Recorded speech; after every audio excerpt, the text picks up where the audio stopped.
Since the very dawn of our era, these waters of the Indian Ocean have been familiar to seafaring men of far-off lands.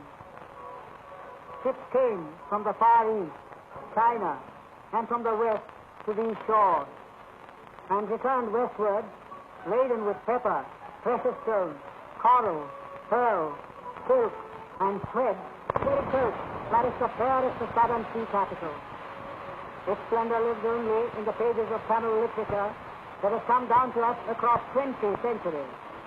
A city lost forever, for the ocean usurped the site upon which the city stood. Today, the pier runs into the sea, and by the long shore rises a lighthouse that overlooks the blue waves of the Bay of Bengal that end in white foam as they wash the sands of the Coromandel coast.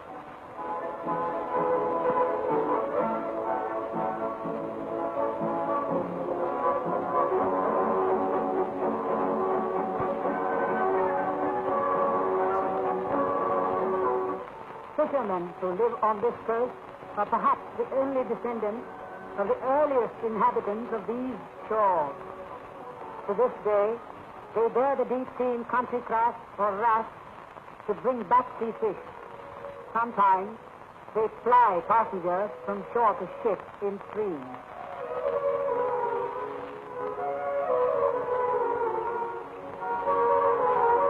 Far different the sail-driven ships of old are these modern liners that regularly call at this 300-year-old harbor, which fringes Indian soil, but is politically a part of the French territory, an arm of France overseas, capital of French settlement in India.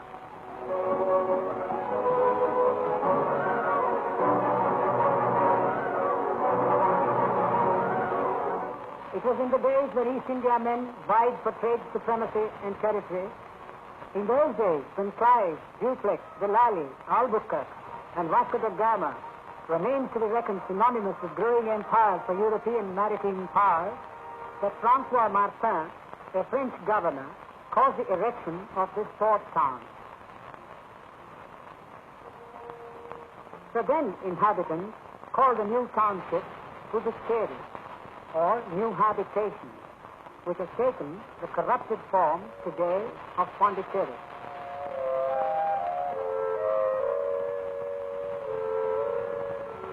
What Robert Clive is to the history of the British Empire, Dupleix means to the story of French colonial expansion. He gained territory for France in India, and to commemorate this, a bronze statue of Dupleix stands at the entrance to the town from the pier. Around this bronze effigy of Dupleix are carved pillars of older origin, brought from Gingy during one of his campaigns.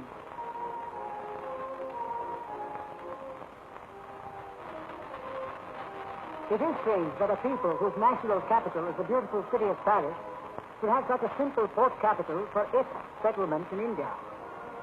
But for administrative offices with their names engraved in French and an annual fair and parade, the Fête Nationale, on the 14th of July, one might wonder what is French about Pondicherry.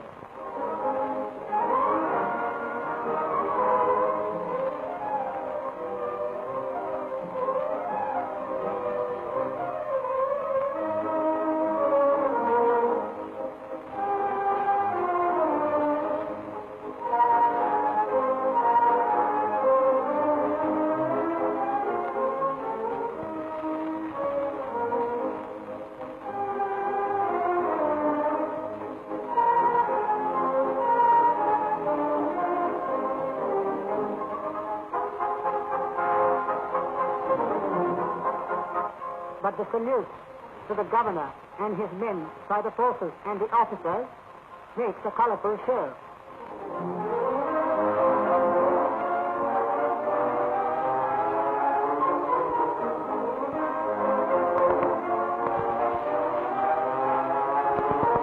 A show that this unknown soldier seems silently to watch until the people disperse and move away towards more joyous functions.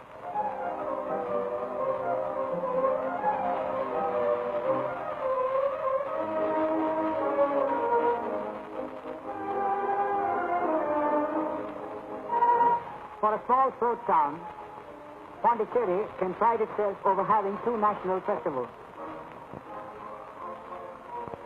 Close on the heels of the Fête Nationale, which the French celebrate, the Indian Embassy arranges rejoicing for the Indian Independence Day, in which even the French officials and authorities and the elite of the town take part. This celebration of August 15th is, of course, of recent origin, since the attainment of India's freedom.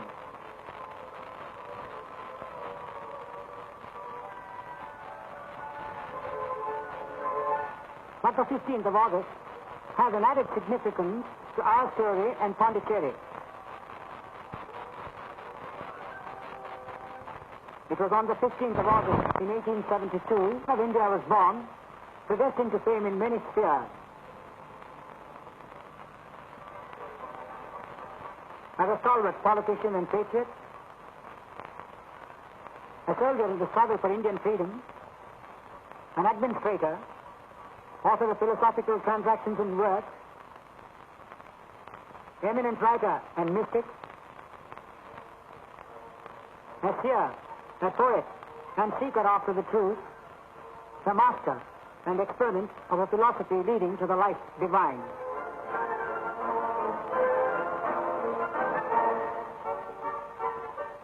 He came to Pondicherry in the first decade of this century.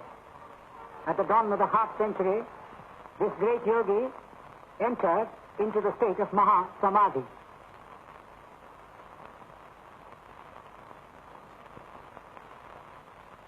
The Samadhi that is the heart of a small world today, a world that has grown in the last 4 decades, the ashram of Sri Aurobindo. The many buildings of the ashram rise among the houses of a significant area of the township and are the homes of a people or fraternity who live this life in the conviction that it is a prelude to the life divine, the philosophy that the Master preached. At the head of the ashram today is a mother, the living complement of the sage, philosophically speaking, the other aspect of the Master. It is to her that the Master gave all the power to govern, guide, and to steer the community of his creation.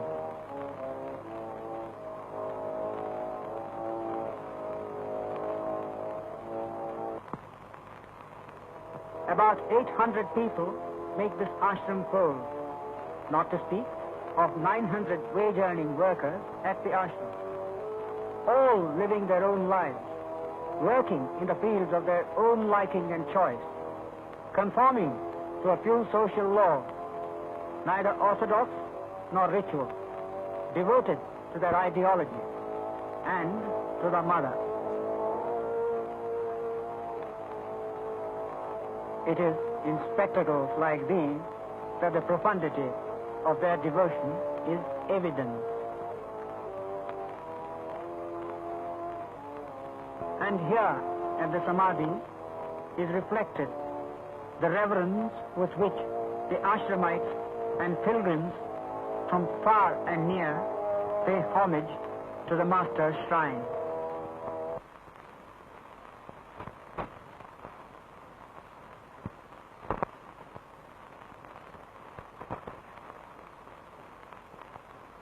The Samadhi, apart from being a shrine, is a delight and wonder.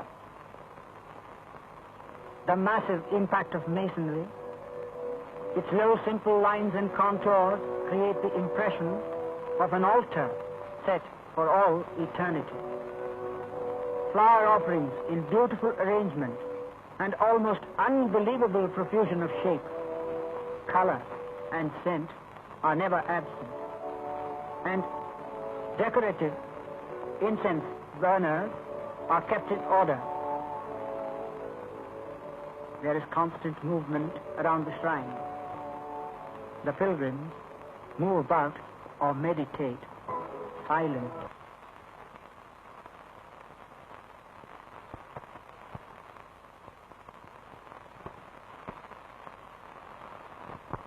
The dapple shadows on the rough slab pavement the heaps and profusion of flowers, the many types of calm faces and dire deportments and nationality, some, above all such differences, all make a tableau vivant unique.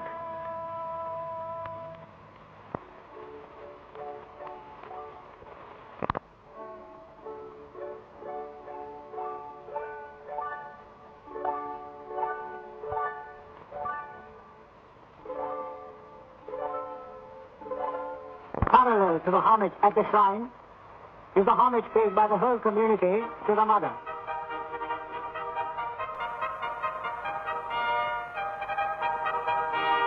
And here is a community that is a small pulsating world of all age groups that are eager to get the mother's blessing or her advice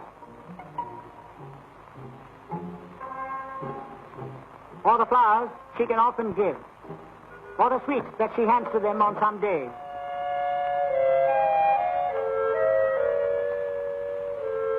To these people, the mother today represents all that is earthly of the concept of the guardian angel for spiritual exaltation.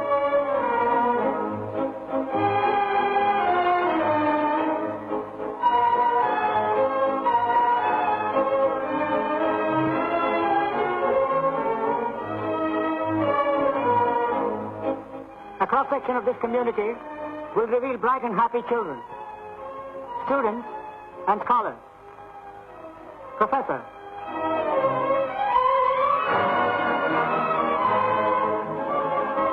managers, and organizing secretaries, people who are not cut off nor distant from life, but receive letters every day from all over the world, men and women of a mental caliber above the average, writers,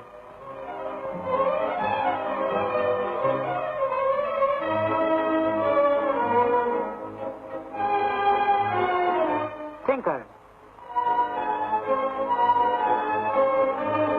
scientists,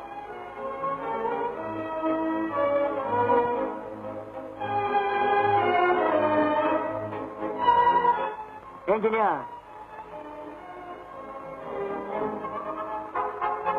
experts, technicians, artisans, advisors. And besides these men, there are thousands the world over who make the ever-increasing circle of Sri Aurobindo. Even artists.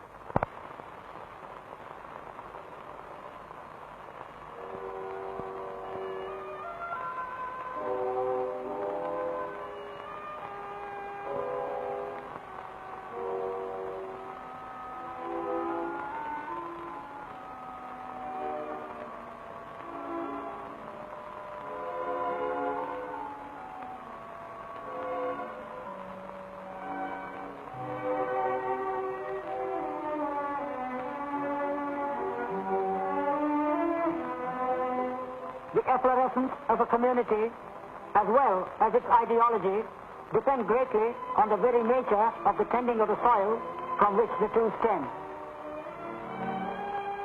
Like this plowman who tends the fields of the ashram for the fruits of the good earth, so did the master plowman prepare the ground 4 decades ago and hallowed it with a spiritual blessing. And this spirit everlasting of the master guides the movement, growth, and destiny of the ashramites in their journey to a wider realm of promise. In the words of the mother, the culture of the children should begin long before it sees the light of day. And in the nursery of ashram life, the little ones are as busy and happy as their elders in their own way.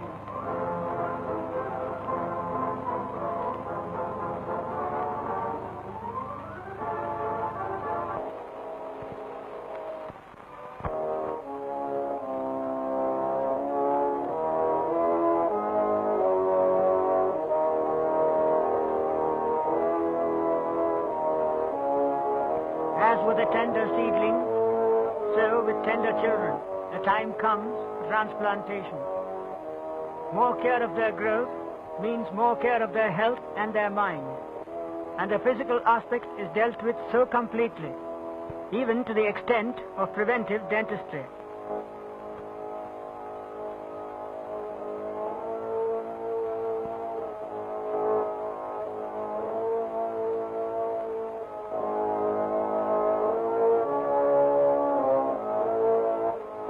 But when it comes to the problem of molding the little ones, the mother herself takes charge of this.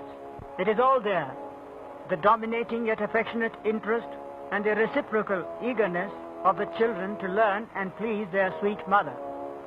Recitation, or listening to story, or dictation, any one of these can be the program for an evening, and the rest of the day is in kindergarten. These children have done their lesson and wait for the mother to see their work.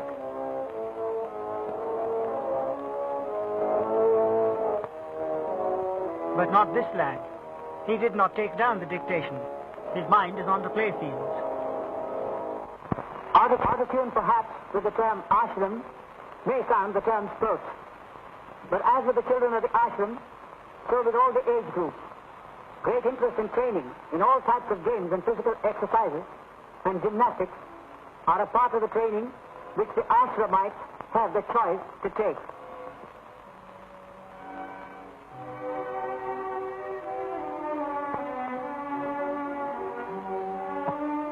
Based on the principle that physical perfection is an essential step to yogic training is the argument in favor of sport. Therefore, the health and growth of these children is as important to them as the training of their minds.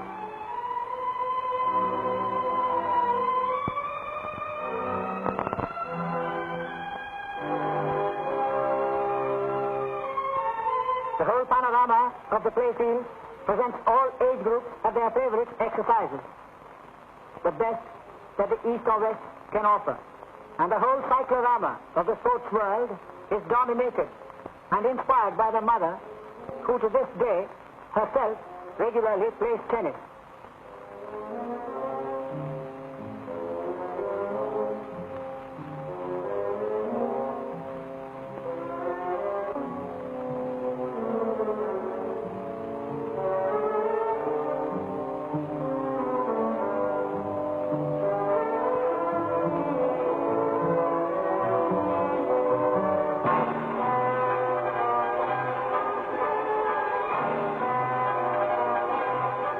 Tennis is only one of the many games.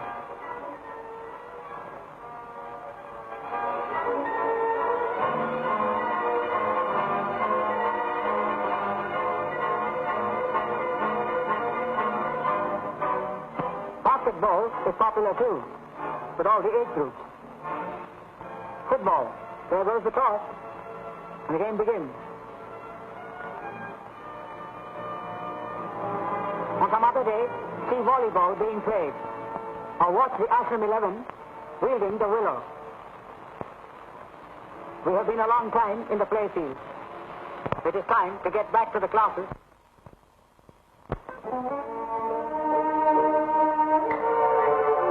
A decade ago, in 1943 to be exact, the Ashram School was established for the education of the children of Sri Aurobindo's disciples. At its opening, the school counted 32 pupils. The end of the first year saw 76. Today, there are more than 200, not counting a large number who attend the adult language classes held outside of school hours, the Sunday classes and evening classes on weekdays. The school is co-educational throughout. The children come from all parts of India, together with a few from abroad. The level of studies in the Indian languages corresponds to those required by the Indian universities for their school leaving certificate or the matriculation, as well as the intermediate course. French is one of the principal languages taught at the school, and the French studies, which include subjects of science and of language, follow the program of the French higher school. higher as distinct from high, to the level of the baccalaureate.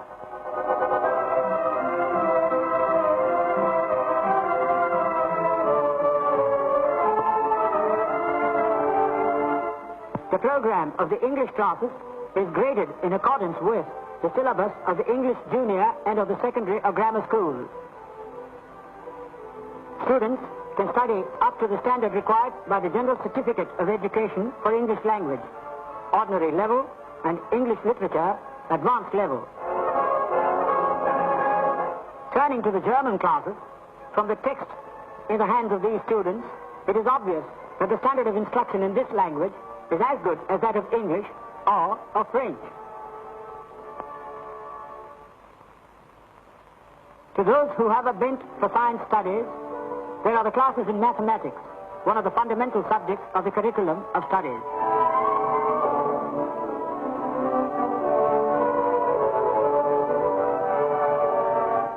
In their science education, the students have the benefit of training under a highly qualified professor whose background enables him to train them in all those branches of science which are essential for students desirous of entering the portals of a university. Side by side with the classes in theory, a significant place is assigned to practical laboratory work in physics and chemistry.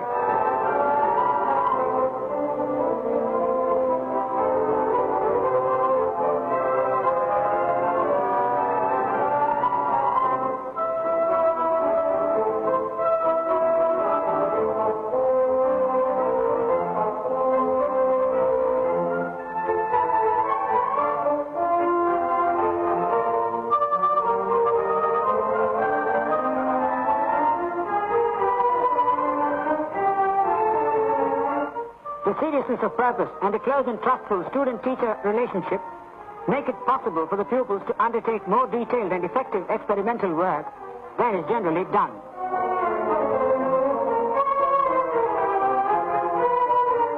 The intense interest evinced by the students in their work is probably owed to the freedom they have in the choice of their studies and to the spirit in which they take their work, not as an essential duty, but as a path that they have chosen to take for the betterment of their knowledge.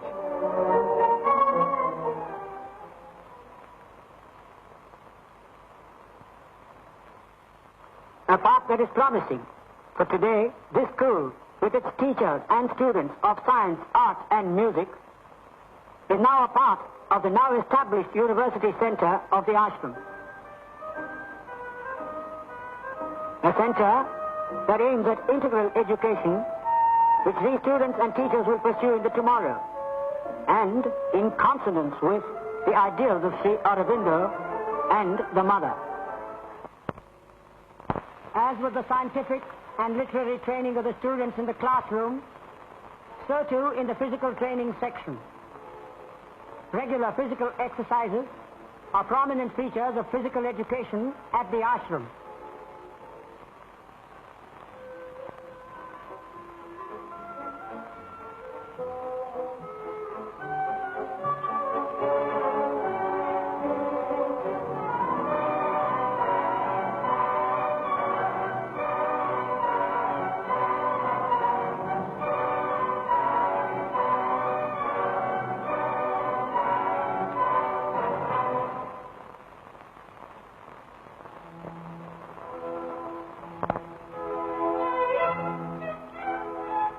Like the crops in the fields that presage a good harvest in return for the year's toil, so also are the trainees enriched with the experience of their year's work.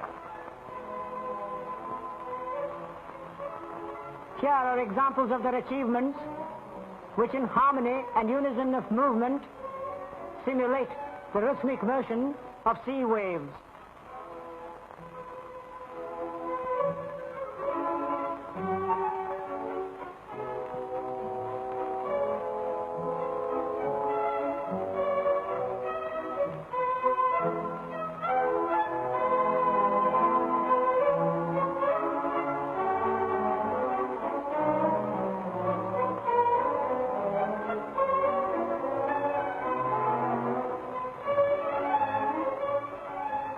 Watch this one, it depicts the emblem of Sri Aurobindo. And look at this movement, which is a dynamic depiction of the emblem of the mother.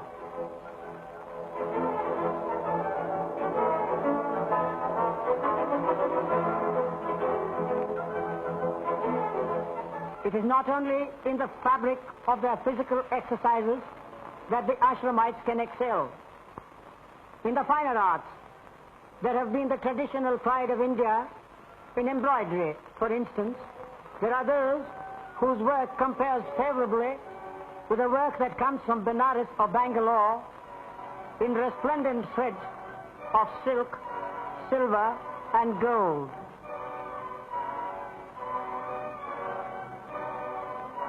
Here you can see deft fingers at work and the designs that are born of such skillful and patient work.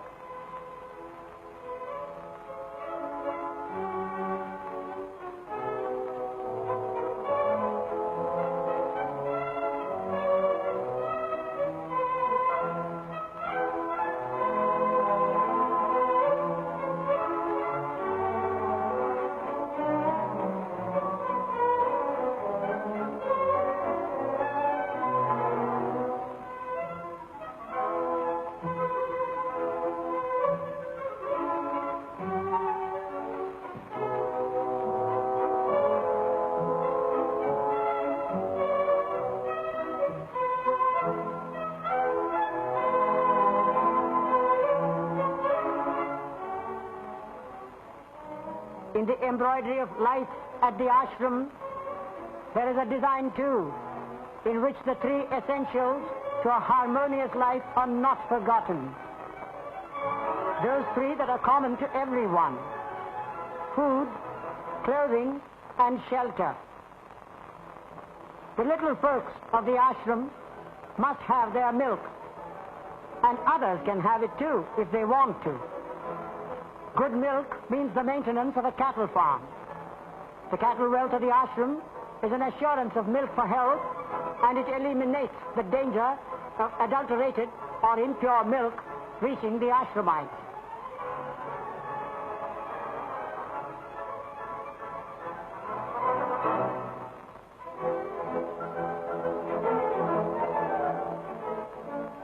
A poultry farm is run on modern lines. Artificial incubation. It causes worry to these parents, perhaps. But the eggs have been hatched and the chickens are all right.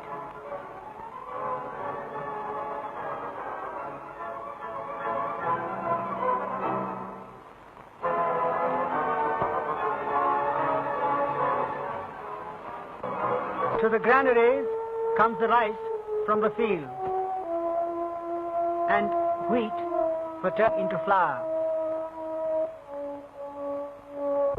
A whole machinery of men and mechanical methods turn the incoming pulses and grain into flour and food material ready for the kitchen.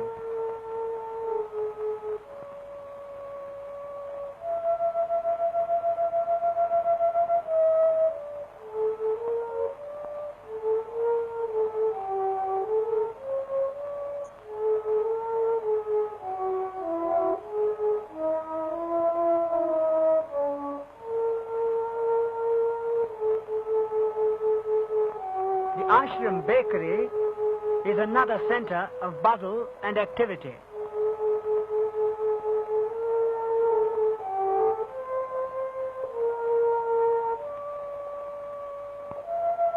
And modern machinery plays its role here too.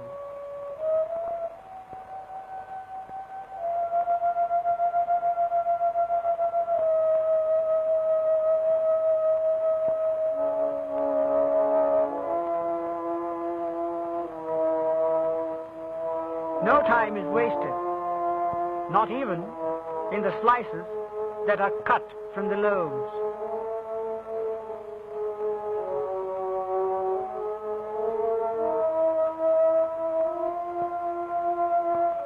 Strict vegetarianism is observed at the ashram.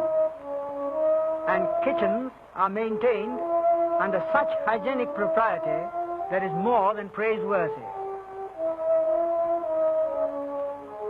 As for the vegetables, they come too from the gardens that are tended by the ashramites.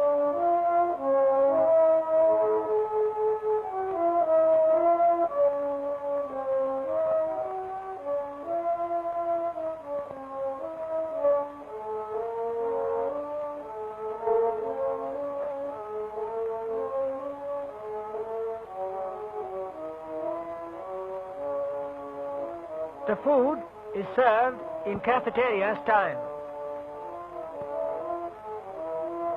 You take what you want, rice or bread.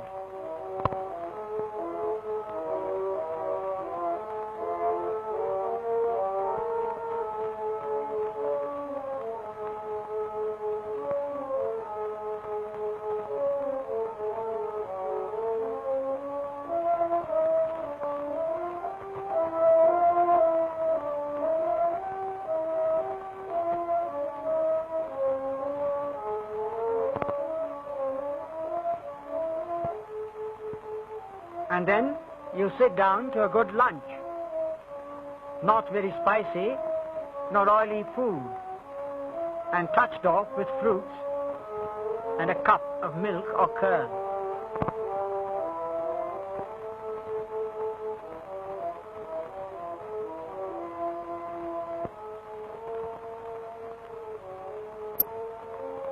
And the meal is followed by the process of returning the vessel to the washing and cleaning section.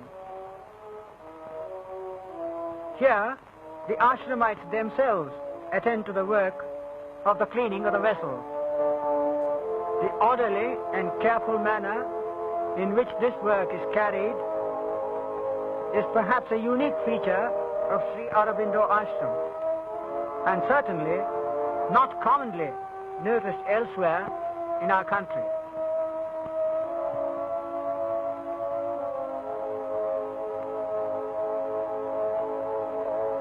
For those who do not come to the dining hall, an efficient system of carriers full of food makes it possible for the food to reach their homes. And now to clothes.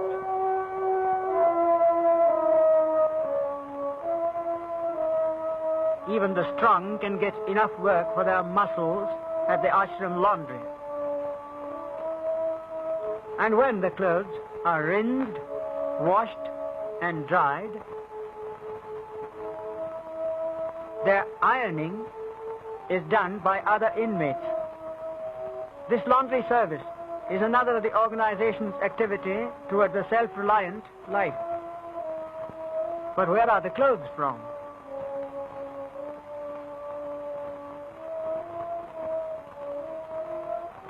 They are made at the ashram tailoring section.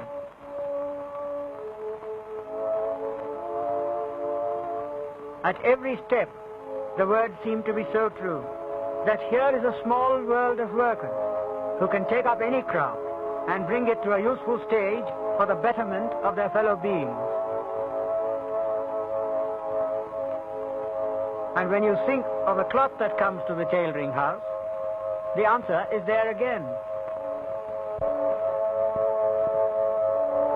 The weaving centers of the ashram turn out cotton cloth, not only embroidery, but cloth for daily needs and apparel is made at the ashram.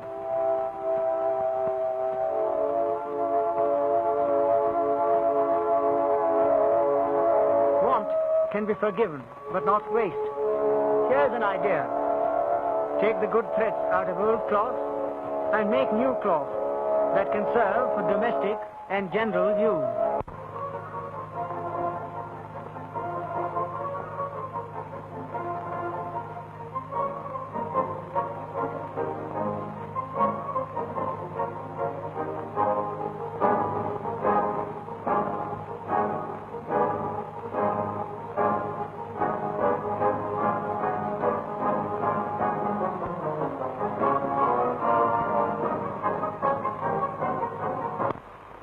From cotton yarn are knit the socks, for which there is constant and great demand at the ashram, particularly from the sports groups.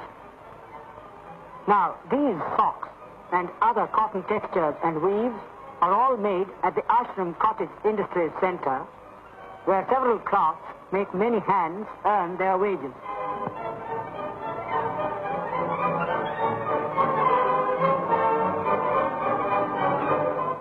Mats are turned out of reeds.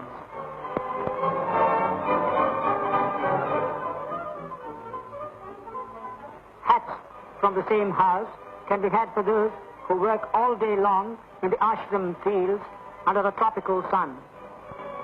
Or they are wanted by those who take a walk along the beach. Mats and hats are not the only reed products. Wicker baskets also are woven at this center.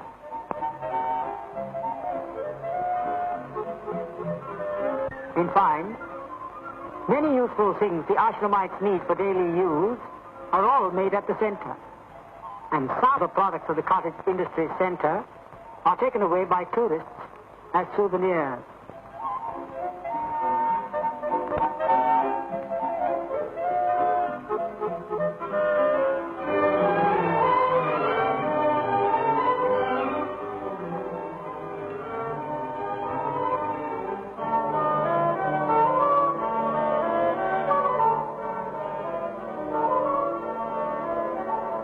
Rope twist comes from jute or hemp.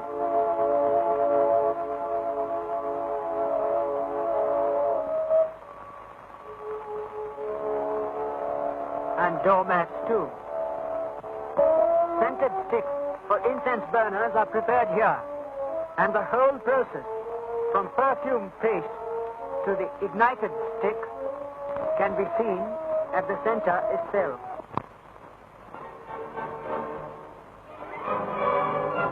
It is noteworthy that all the work done here is not with a profit-seeking motive. It is to produce things while one learns or teaches. And the products of the cottage industry section are doubly valuable when it is revealed that the children of the wage-earning workmen of the ashram are taught the crafts here and given lessons and training. The ideology, again, is not absent.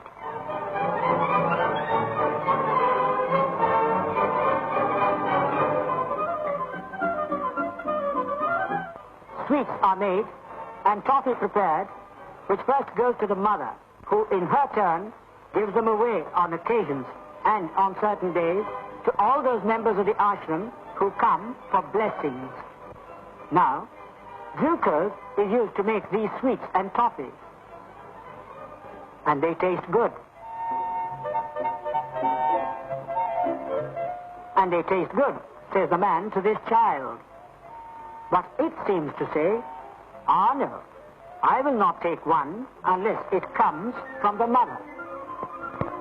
And now we come to that craftsman of the ages who turns out many vessels of many shapes from mere clay.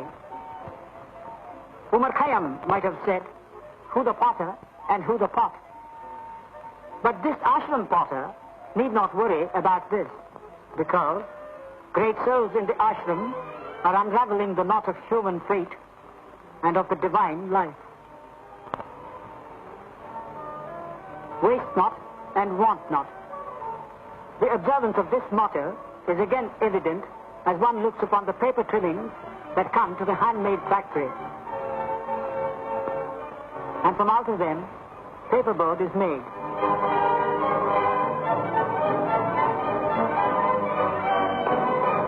From lime comes the material for keeping the houses clean and for color washing them in white, blue-gray, or red, according to whether the house is ashram owned or, as the case may be, rented by the ashram authority. To skeptics who want to find some one thing hollow in the ashram, they can be happy looking at the hollow bricks made at the ashram-owned factory. Many constructions nowadays are of hollow bricks.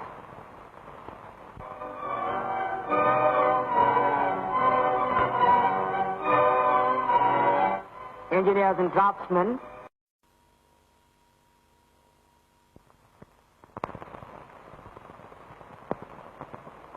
topography at the ashram can well be defined as polyhedral, with its many levels and its many purposes, its many aspects, many interpenetrating and interrelated qualities and characteristics, its very dazzling diversity in seeming contradiction, with its oneness of aim to achieve the blend of life with the supramental. The contrast may at first sight be disconcerting, but closer study might reveal that all the phases of practical life are dealt with positively and without any rejection of the possibility of their value in civilization.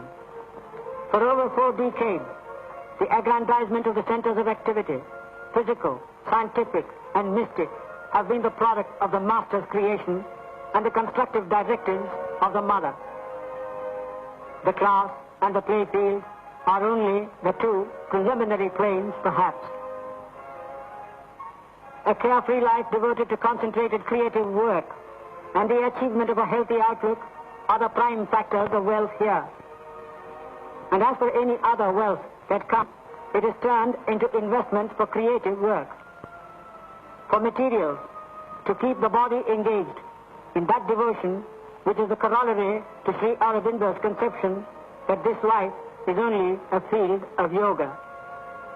So, these workmen and the works they have created are their roads to achievement of one aim in the end, the better life, or perhaps the greater. In the words of Sri Aurobindo, the supramental. The extent to which the press of the Sri Aurobindo Ashram has been an exponent of his many writings is known today all over the world.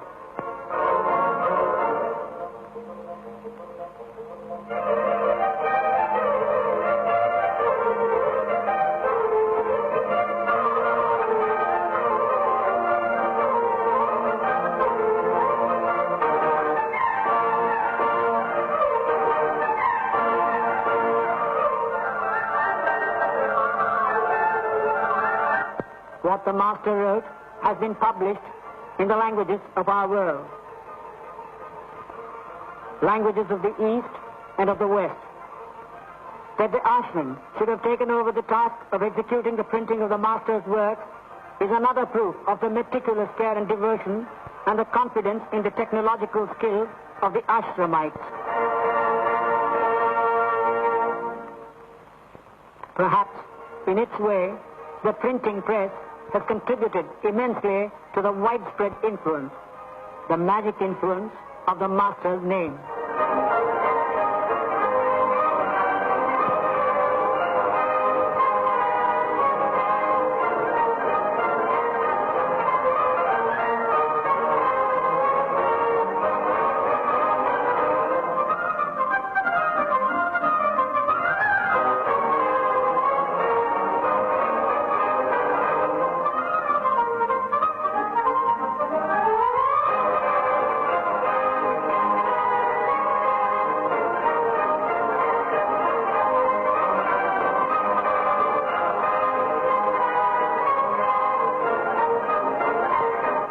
And here we see that from his voluminous writing, books emerge all day long from the press to reach the minds of those interested in the higher achievements of our life.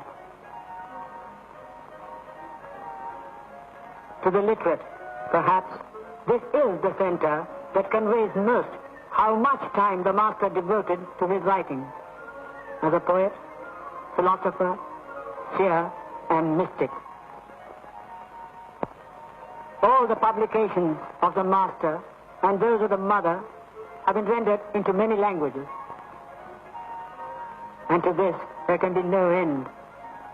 In the works like the Life Divine, immortality is assured.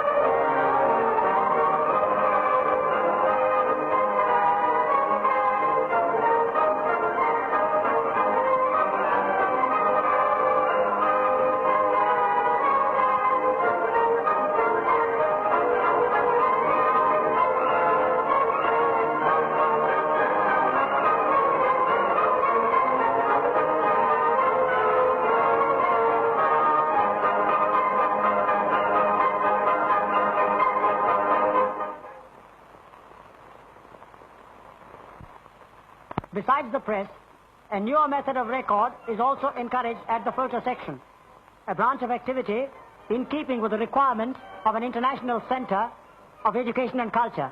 Artistic works are within reach of the ashram photographers. And the fact ever remains that but for the ashram photographers, this survey of ashram activities in moving pictures might never have reached your eyes. The day's work can be touched off with peaceful study in excellent libraries.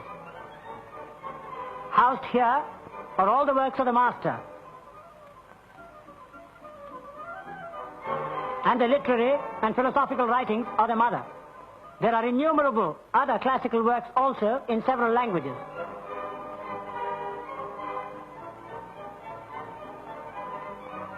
And every day the libraries are getting richer with further additions. Popular and good magazines come from many countries.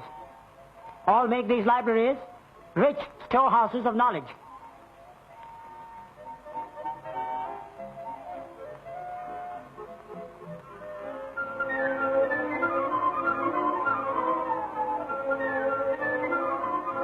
First aid and first-class medical attention are available for the ashramites, and they can choose any three of the medical treatments in practice.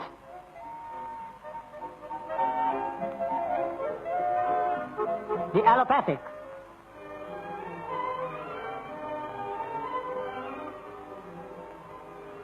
the Indian or Ayurvedic,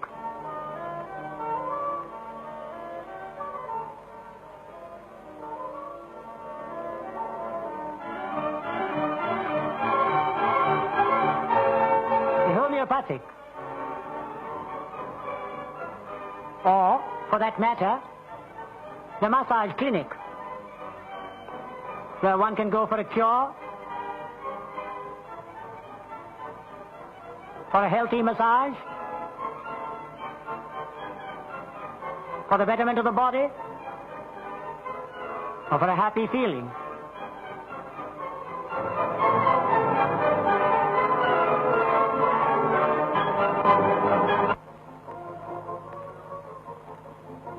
An extensive program of physical education for the students of the Sri Aurobindo International University is underway and progressing. But the training of many ashramites has almost reached top level. Gymnastics and the spectacular are seen at the ashram, the result of effort and zeal.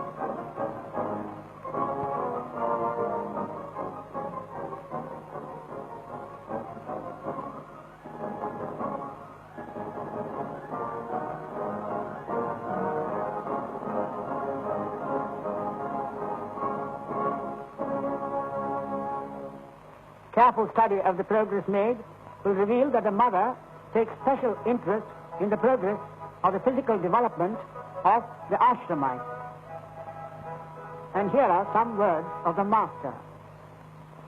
In the admission of an activity such as sports and physical exercises into the life of the ashram, it is evident that the method and the first object to be attained must belong to what we call the lower end of the being. Yet within human boundaries can be something very considerable and sometimes immense.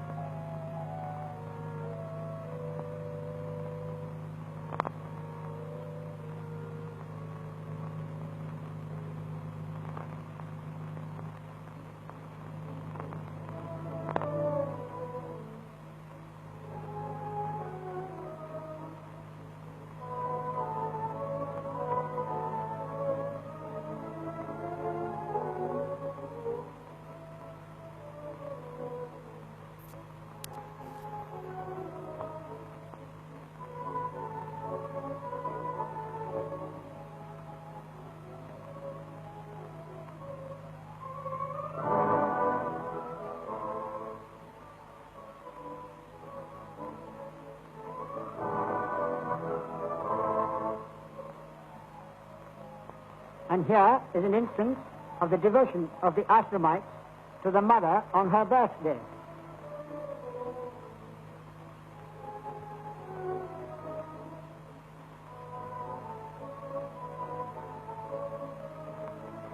program includes items that exhibit artistic and histrionic talent.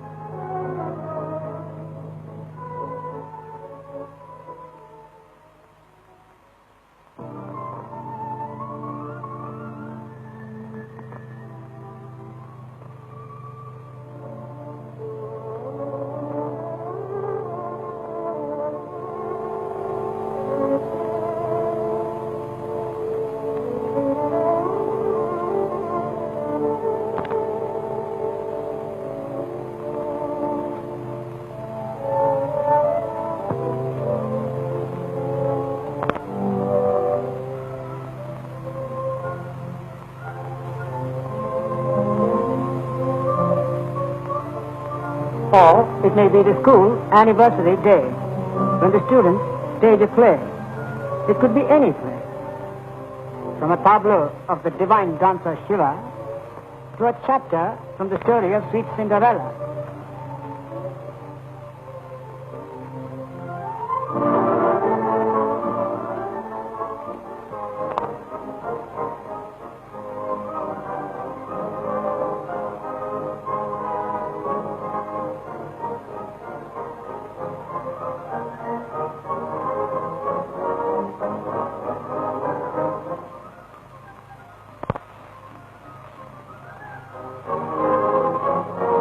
It's Christmas time, and the children must have their day.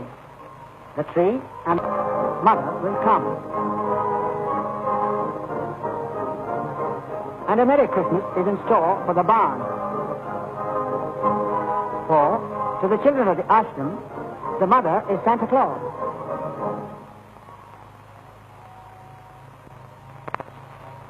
She will give every one of them blessings, presents, and sweets. In the recent decades, one activity after another has been launched in the field of physical culture by the mother who has inaugurated the centers of training. All forms of the art of self-defense, like boxing, wrestling, fencing, latching, are all open to those who wish to take advantage of such training, irrespective of the sex of the ashram. The training is identical to either boy or girl.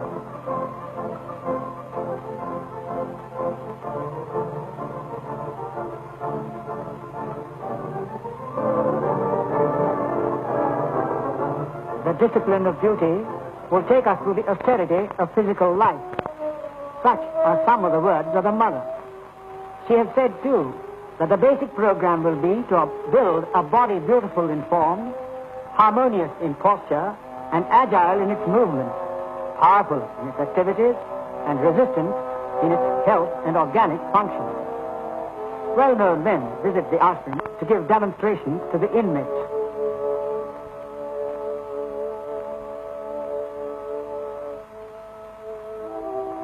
The inmates display, too, an enviable command of the body, as this one, for example. He is certainly at home in physical training of the yogic style.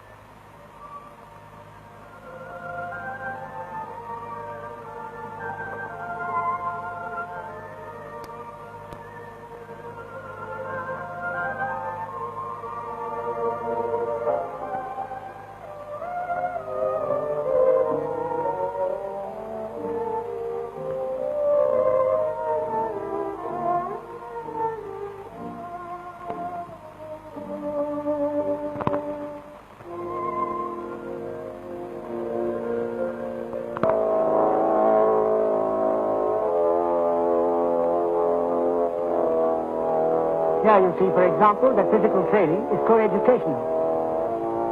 And this is an amusing fight.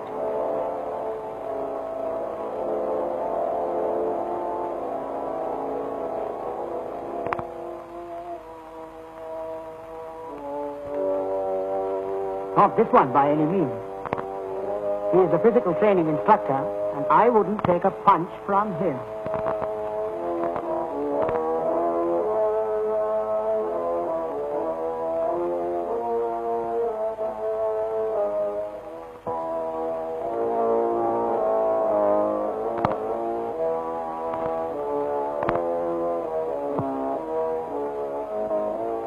What about a swimming pool, you might ask? By the playfield is the blue sea. Here you see the big ones and the little ones all trying to do their best at riding the surf.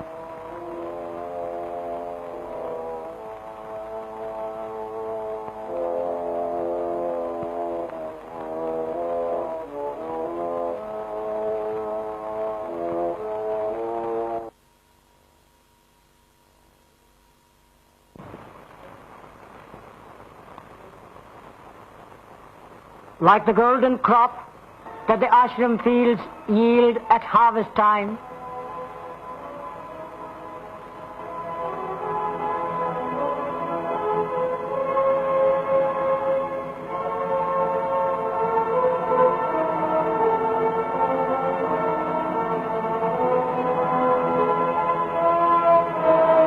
so do the ashramites display the result of their training across the year.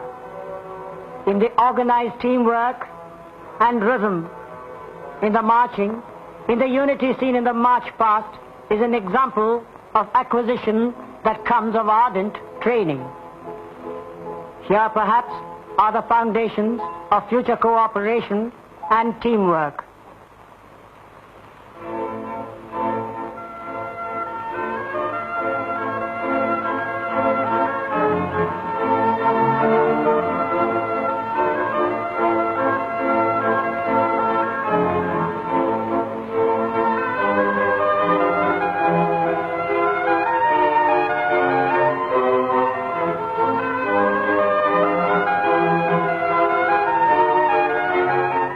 Agility and speed are both seen in the hurdles. Endurance in the long distance.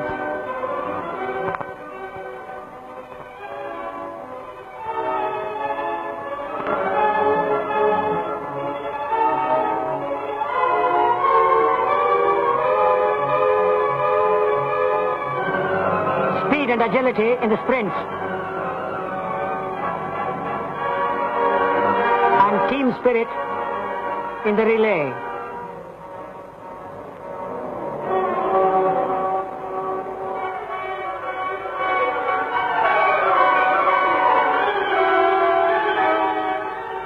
Hop, step and jump.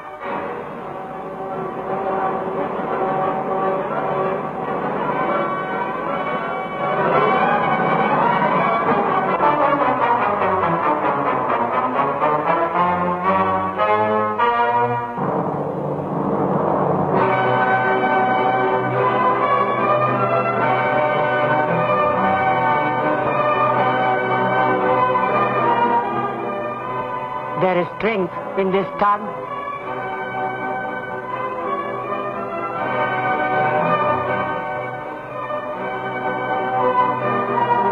Not that there is no strength in this one.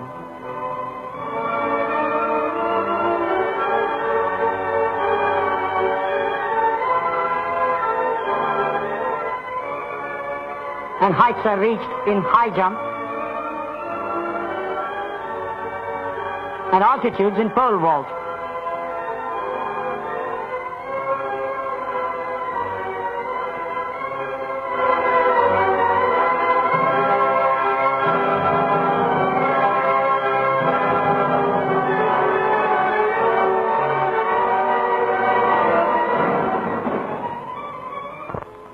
It is blossom time.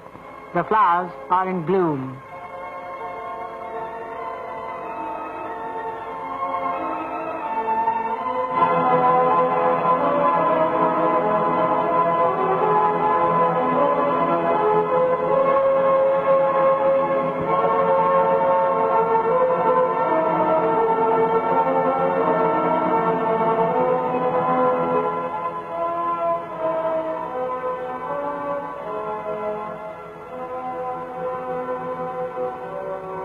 There are flower gatherings for offerings.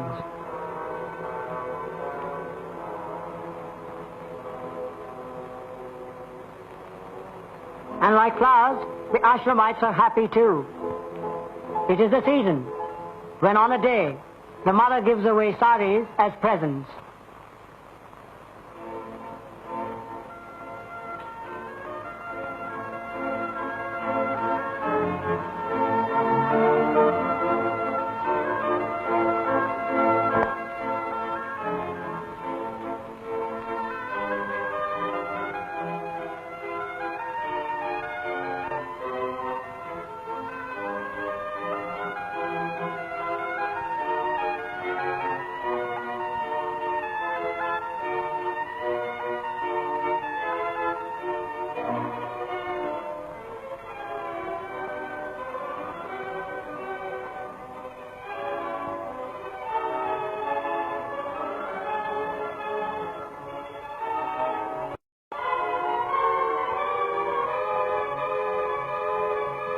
Here are crowds waiting for darshan, for it is darshan day, one of the 4 in every year.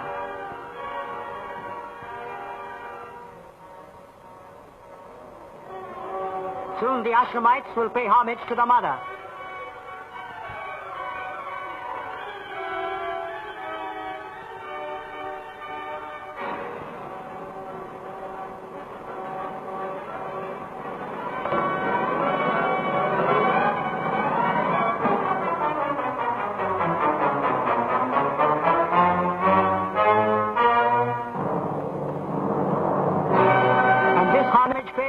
They will proceed to the Samadhi to salute at the Master's shrine.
And then they go to where the master lives.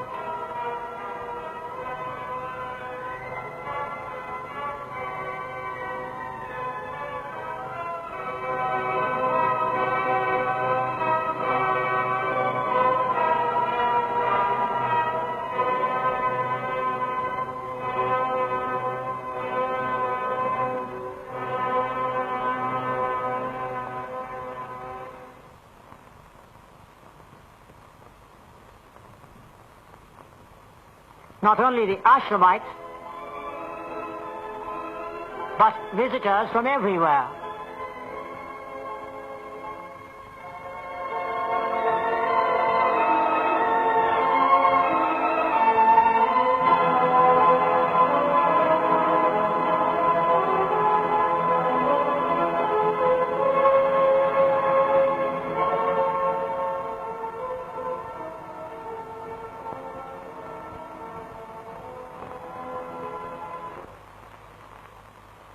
And 24th of April was also chosen for the declaration of the inauguration of the Sri Aurobindo International University Center.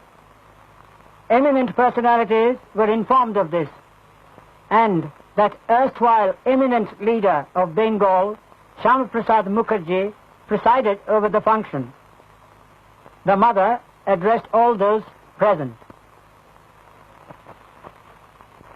Sri Aurobindo is present in our midst, and with all the power of his creative genius, he presides over the formation of this university center, which figures he considered as one of the best means of preparing the future humanity to receive the supramental life that will transform the elite of today into a new race, manifesting upon earth the new light and force and light.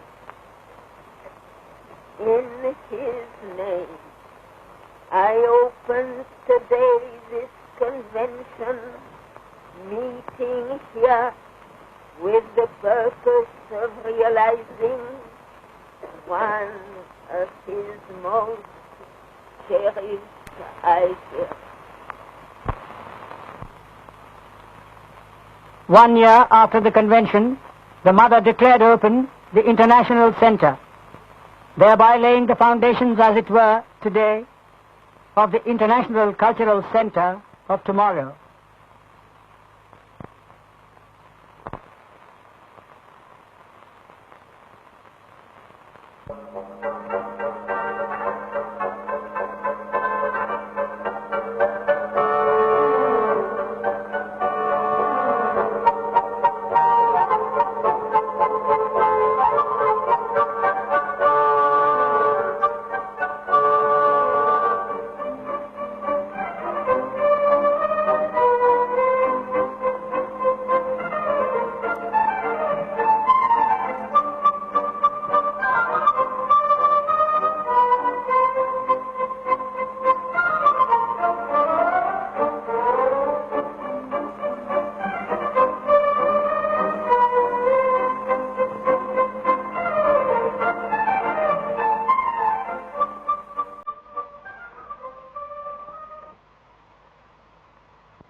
No one who visits the ashram can ever forget the flowers that blossom here. They come into their own, these flowers, at the ashram. For they are the Mother's ministers of beauty and truth. Yes, truth as well as beauty. For the Mother attributes symbolic meaning to each flower. Ask a sadhaka the significance of a flower which the Mother gives him at blessing. And he is likely to say, remember that Mother gives not simply the flower, but a state of consciousness for which it stands, if you are open to receive it. The sadhakas of the ashram testify that again and again they step at the flower room on their way to samadhi and are given the exact combination of flowers that conveys to them a striking message which meets their current spiritual problem.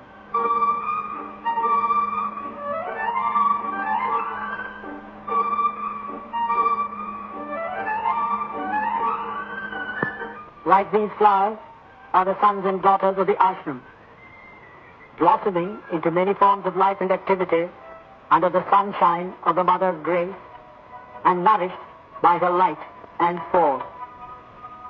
The seeds of the ashram flowers have been gathered from many parts of India and the world. With skill and devotion, they have been adapted to the soil and the climate until they blossom forth, as you see, with rare beauty. Just so, the divine gardener has been attracting to this propitious spot men, women and children from all over India and many parts of the world, a colony of heaven, flowering into the new race of the sons and daughters of the divine.